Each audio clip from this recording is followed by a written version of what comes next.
इस वीडियो में हम देखेंगे पाइपलाइनिंग। ठीक है, तो स्टार्ट करते हैं pipelining. Pipelining is a technique of decomposing a sequential process into सब ऑपरेशन। तो यहाँ पे क्या हो रहा है, जो एक प्रोसेस है उन्हें सब प्रोसेस या फिर सब ऑपरेशंस के अंदर डिवाइड कर दिया जाएगा, विथ ईच सब process being executed in a special dedicated segments. और यहाँ पर जो हमने सब प्रोसेस को डिवाइड किया है वो एक स्पेशल डेडिकेटेड सेगमेंट्स के अंदर एग्जीक्यूट की जाएगी, that operates concurrently with all other segments. और ये सभी सब प्रोसेस सभी सेगमेंट्स के साथ कंकरेंटली ऑपरेट होगी। तो इसे हम कहते हैं पाइपलाइन। ठीक है, pipeline. A pipeline can be visualised as a collection of processing segments. Pipeline को आप प्रोसेसिंग सेगमेंट्स का कलेक्शन भी समझ सकते हो, through which binary information flows. और इसके अंदर बाइनरी इंफॉर्मेशन फ्लो होगी हर एक सेगमेंट्स के अंदर। Each segment performs a partial processing dictated by the way the task is partitioned. हर एक सेगमेंट जो है कोई ना कोई पर्टिकुलर टास्क जो है परफॉर्म करेगा जैसे उसे पार्टीशन किया गया होगा। The result obtained from the computation in each segment is transferred to the next segment in the pipeline. ठीक है, एक यहाँ पे मल्टीपल सेगमेंट्स होंगे और उसमें से पहला सेगमेंट है, मान लो उसका कुछ ना कुछ ऑपरेशन परफॉर्म करने के बाद एक आउटपुट यानी रिज़ल्ट जो है वो जनरेट हुआ होगा, और वो रिज़ल्ट दूसरे सेगमेंट को ट्रांसफ़र किया जाएगा as a input, okay, in the pipeline. The registers provide isolation between each segments. और यहाँ पर हर दो सेगमेंट्स के बीच में एक रजिस्टर होगा जो आइसोलेशन प्रोवाइड करेगा दो सेगमेंट्स के बीच में। The technique is efficient for those applications that need to repeat the same task many times with different sets of data. ये टेक्निक जो है तब एफिशिएंट होगी जब आपको रिपीटेटिव टास्क परफॉर्म करने होंगे many times with different sets of data. यहाँ पर डेटा जो है वो डिफरेंट होगा और आपको मल्टीपल वर्क जो है सेम रिपीट करना है, इसके लिए तब ये टेक्निक एफिशिएंट होगी। तो देखते हैं इसका एक एग्जाम्पल पाइपलाइनिंग का, जहाँ पर हमें A I into B I plus C I perform करना है for I equals to 1 2 3 up to 7।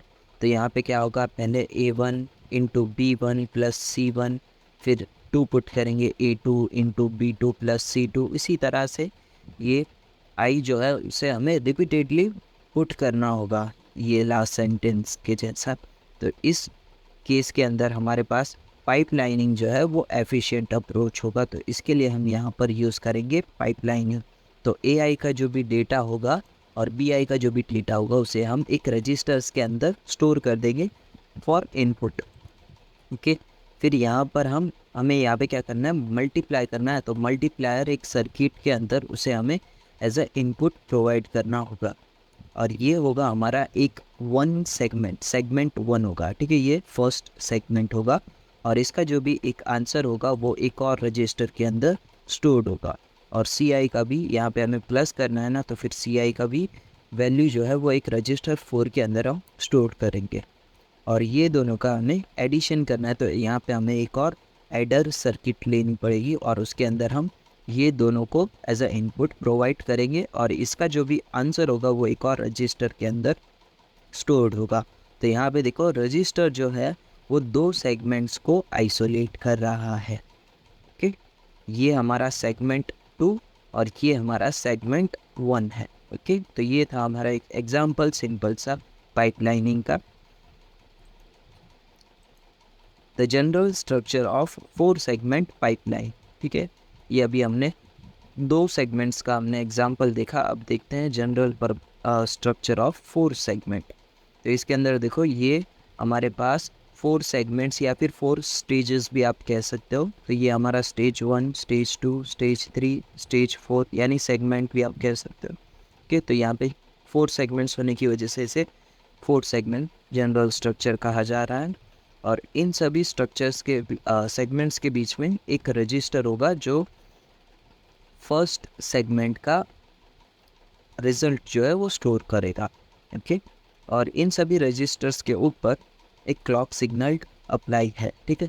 एक क्लॉक सिग्नल यहाँ पर हर एक रजिस्टर के ऊपर अप्लाइड होगा और यहाँ पर सेगमेंट्स के अंदर आप इनपुट दोगे, वो इनपुट इस सेगमेंट के अंदर जाकर जो भी उसका सब ऑपरेशन है वो परफॉर्म करेगा और जो भी इसका आउटपुट है वो एक रजिस्टर के अंदर स्टोर होगा और ये रजिस्टर का जो भी कंटेंट है वो दूसरे सेगमेंट्स के अंदर एज अ इनपुट दिया जाएगा और ये प्रोसेस जो है इसी तरह से चलती रहेगी।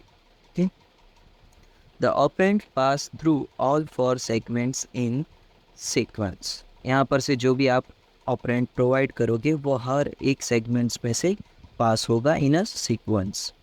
Each segment consist of a combinational circuits. यहाँ पर ये हर एक सेगमेंट जो है कोई ना कोई कॉम्बिनेशनल सर्किट जो है वो कंटेन करता होगा। यहाँ पे हमने देखा था जैसे कि ये वाला सेगमेंट जो है वो मल्टीप्लायर कॉम्बिनेशनल सर्किट कंटेन कर रहा था, ये वाला जो सेगमेंट है वो एडर कॉम्बिनेशनल सर्किट कंटेन कर रहा था। वैसे हर एक सेगमेंट जो है कोई ना कोई कॉम्बिनेशनल सर्किट जो है वो कंटेन करता है। क्यों? क्योंकि फिर जो भी यहाँ पे ऑपरेंड पास हुए हैं उनके ऊपर सब ऑपरेशन परफॉर्म कर सके। Okay, which performs a sub operation over the data stream flowing through the pipe. The segments are separated by the register R और यहाँ पर हर दो सेगमेंट्स के बीच में एक रजिस्टर R होगा जो इंटरमीडिएट रिजल्ट स्टोर करता होगा पहले वाले सेगमेंट का। okay? Which hold the intermediate results between the stages. Which hold the intermediate result between stages. Stages ही कहते हैं इसको, ठीक है। स्टेजेस की आप कह सकते हो उसे। Information flows between adjacent stages under the control of a common clock applied to all the registers simultaneously. Information जो एडजेसेंट स्टेजेस के बीच में फ्लो हो रही है under the control of a common clock जो हर एक रजिस्टर को अप्लाइड की गई है। यानी यहाँ पे हर एक रजिस्टर को हमने क्लॉक जो है वो अप्लाइड की है जिसकी वजह से इंफॉर्मेशन को हम कंट्रोल कर सकते हैं। Between adjacent stages we define a task as the total operation perform going through all the segments in the pipeline. ठीक है, यहाँ पे हम क्या करेंगे, एक टास्क डिफाइन कर देंगे और उसे सेगमेंट्स के अंदर डिवाइड कर देंगे और जैसे ऑपरेशन परफॉर्म होगा पूरा तो हर एक सेगमेंट्स में से जो ऑपरेशन है वो परफॉर्म होगा। ओके, तो ये था हमारा पाइपलाइन ही। अब इसका स्पेस टाइम डायग्राम देखते हैं। ये नॉन पाइपलाइन आर्किटेक्चर का डायग्राम है और एक ये पाइपलाइन आर्किटेक्चर का डायग्राम है। और यहाँ पर ये जो हॉरिजॉन्टल लाइन आपको दिख रही है ये क्या है, टाइमिंग है। और यहाँ पर जो वर्टिकल लाइन आपको दिख रही है वो क्या है, सेगमेंट्स है। ठीक है, ये समझने से पहले एक एग्जाम्पल समझ लेते तो वो ज़्यादा सही रहेगा। आपने मोस्टली अगर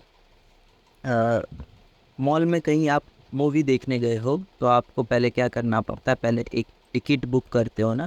ठीक है, तो आपने यहाँ पे टिकट बुक की, टिकट बुक कर ली, उसके बाद जो है आप थिएटर में जाने के लिए आपकी पहले चेकिंग होगी। ठीक है, यहाँ पे आपकी चेकिंग होगी और फिर चेकिंग हो जाएगी, उसके बाद जो है आपका यहाँ पर काटा जाएगा टिकट।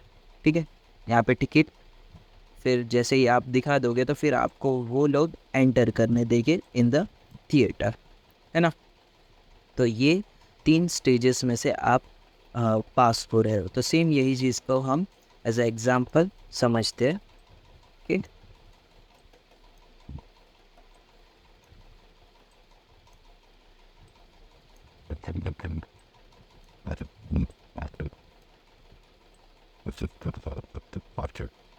कि मैं यहाँ पे स्टेज 1 लिख देता हूँ, यहाँ पे स्टेज 2 लिख देता हूँ, यहाँ पे स्टेज 3 लिख देता हूँ। ठीक है, 3 ही स्टेज के लिए देखते हैं और यहाँ पे टाइमिंग लिख देते हैं 1 2 3 4 और 5 तक रखते हैं। ठीक है, यानी एक टाइम 1 मिनट पर ये वाले स्टेज में हो गया। ठीक है, अभी सबसे पहले आप हो तो पहले आप क्या करोगे, पहले टिकट बुक करोगे। ओके, टिकट बुक की और उसके बाद जो है आपकी चेकिंग होगी, चेकिंग हो जाएगी, उसके बाद आपको एंटर करने दिया जाएगा एट द 3 मिनट। ओके, अभी यहाँ पे मान लो कि आपके पीछे और भी लोग हैं तो वो लोग जो है जब आप टिकट बुक कर रहे हो उस वक्त कुछ नहीं कर पाएंगे। जब आप चेकिंग में जाओगे तो आपके पीछे जो एक जन होगा वो टिकट बुक कर पाएगा, ठीक है, वो टिकट बुक कर पाएगा। और जैसे ही आपकी चेकिंग हो जाएगी उसके बाद जो है वो चेकिंग में आ जाएगा, ठीक है, वो चेकिंग में आ जाएगा। और जैसे ही आप एंटर हो जाओगे तो फिर वो भी एंटर कर पाएगा, ठीक है।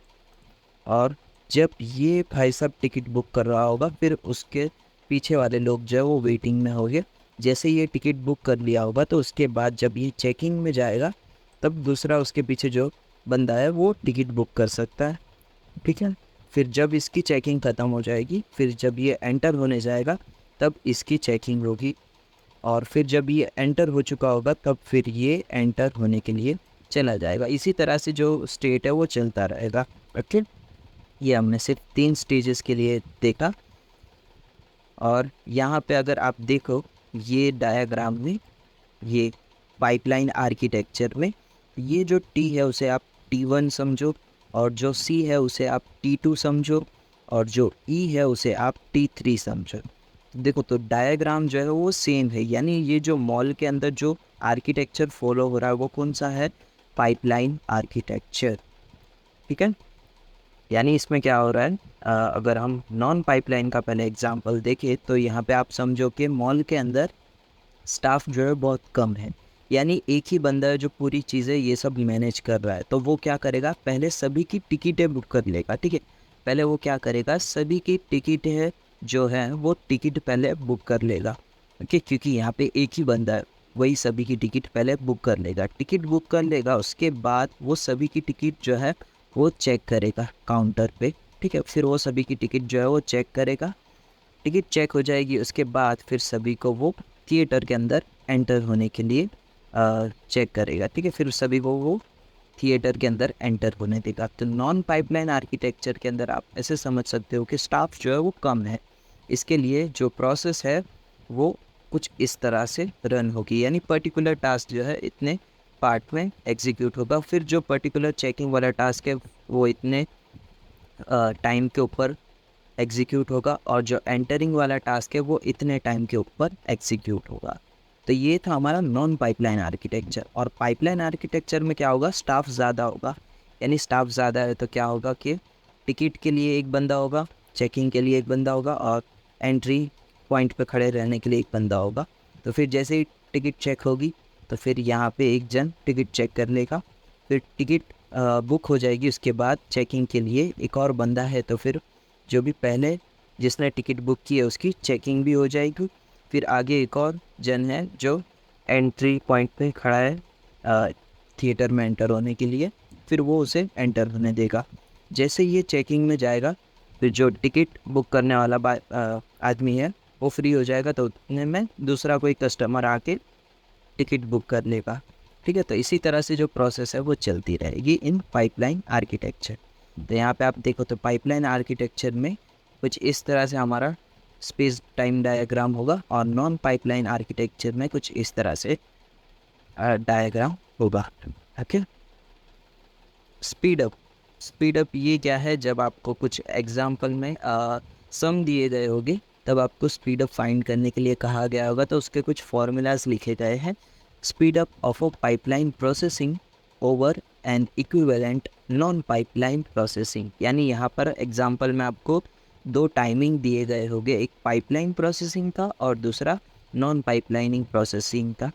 Is defined by the ratio of S equals to, S क्या है हमारा speed up, equals to N क्या है नंबर ऑफ टास्क, और टी एन क्या है नॉन पाइपलाइनिंग प्रोसेसिंग का टाइम है, अपॉन के क्या है स्टेजेस है स्टेजेस, और प्लस एन यानी task minus 1 into T P, P यानी क्या पाइपलाइनिंग प्रोसेसिंग का टाइम है, ठीक है। तो ये था हमारा स्पीड अप का formula. If number of task is in pipeline increases with respect to number of segments, then n becomes larger than k minus 1. Under this condition, speed up becomes s equals to ntn by ntp equals to tn by tp। क्यों nn cancel हो गया, तो ये वाली formula आपको कब apply करनी है, जब नंबर ऑफ टास्क जो है वो लार्ज हो। अगर आपको सम के अंदर नंबर ऑफ टास्क लार्ज दिए गए हो तब ये आप फॉर्मूला अप्लाई करोगे। Assuming time to process a task in pipeline and non-pipeline circuit is same। और अगर आपको पाइपलाइन और नॉन पाइपलाइन सर्किट का टाइम सेम दिया गया है तब आपको ये वाली फॉर्मूला अप्लाई करनी है, जहाँ पर K into T P by T P equals to K, यानी जो भी सेम टास्क था वो कैंसिल हो जाए, सेम टाइमिंग था वो कैंसिल हो जाएगा, तो नंबर ऑफ स्टेजेस जितने होंगे उतना आपको स्पीड अप मिल जाएगा। ठीक है, ये क्या है, number of stages. Theoretically maximum speed up achieved is the number of segments in the pipeline, यानी मैक्सिमम स्पीड अप जो आप अचीव करोगे वो क्या होगा, नंबर ऑफ सेगमेंट्स होके। ओके, तो यहाँ तक रखते हैं।